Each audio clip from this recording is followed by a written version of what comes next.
Praise the lord. ఈ దినము కొరకు సిద్ధపరచబడిన దేవుని వాక్యం చదువుకుందాం. శ్రద్ధగా ఆలకించగలరని మనవి.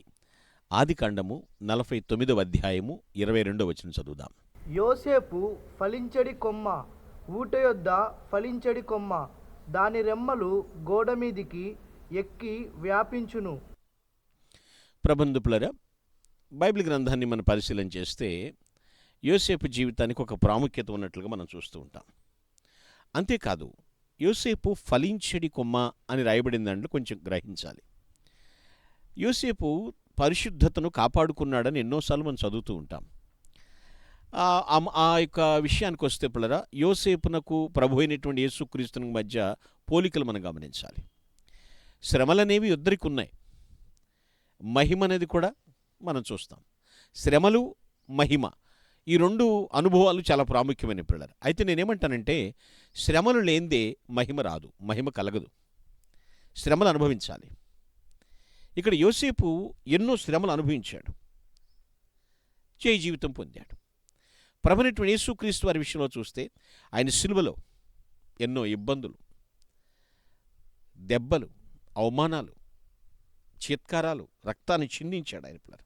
అంటే శారీరకంగా, మానసికంగా, ఆత్మీయంగా చాలా శ్రమలు అనుభవించాడు పిల్లలు. ఏమండి, మరి యోసేపు యేసుక్రీస్తు ఒకటేనంట? కాదు. నేను శ్రమలకి పోలికి చెప్తున్నాను పిల్లలు. యోసేపు ఫలించడి కొమ్మ అయితే, యేసుక్రీస్తు ప్రభువారు ఫలింపచేసడి కొమ్మ అనమాట. ఆయన, మీకు అర్థమైందని నేను అనుకుంటున్నాను.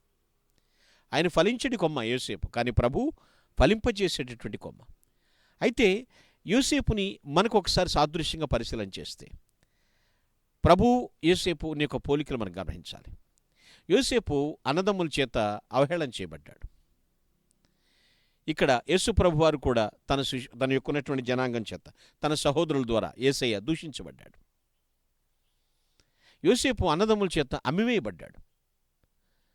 యేసుక్రీస్తు విషయంలో కూడా శిష్యుడు అమ్మివేశాడు అతను యేసు ప్రభుని. యోసేపు చెరసాల్లో వేయబడ్డాడు. యేసుక్రీస్తుని కూడా అరెస్ట్ చేయటం మనం చూస్తున్నాం. యోసేపు చెరసాలలో కూడా ఖైదీలకి సహాయం చేశాడు. ప్రభువారు అసలు వచ్చిందే భూమి మీదకి పరిచారం చేయటానికి వచ్చారు ఆయన. ఇక్కడ నేను ఇలా చెప్పుకుంటే చాలా చెప్తాను పిల్లలు, కానీ విషయం అది కాదు. ఇక్కడ నేను చెప్పాల్సిన విషయమే, యేసుక్రీస్తు ప్రభువారు పరిచర్య చేశారు. ఆయన పరిచర్య చేయటానికే వచ్చాడు పిల్లలు. ఆలోచించాడు. యోసేపు అన్ని జనుల్లో ఒక ఆమెను వివాహం చేసుకున్నాడు. మన ప్రభు కూడా రేపు పెళ్లి కుమారుడుగా ఎవరిని వివాహం చేస్తున్నాడంటే, అన్యజనులుగా ఉండి రక్షింపబడినటువంటి మనలను తన పరిశుద్ధ సంఘముగా, వధువుగా వివాహం చేసుకోబోతున్నాడు. శ్రమలు అనుభవించలేదా ప్రభు? శ్రమల తర్వాతే మహిమ. ఆయన సిలువేయబడ్డాడు, మరణించాడు, సమాధి చేయబడ్డాడు, మూడోదిన తిరిగి లేచాడు.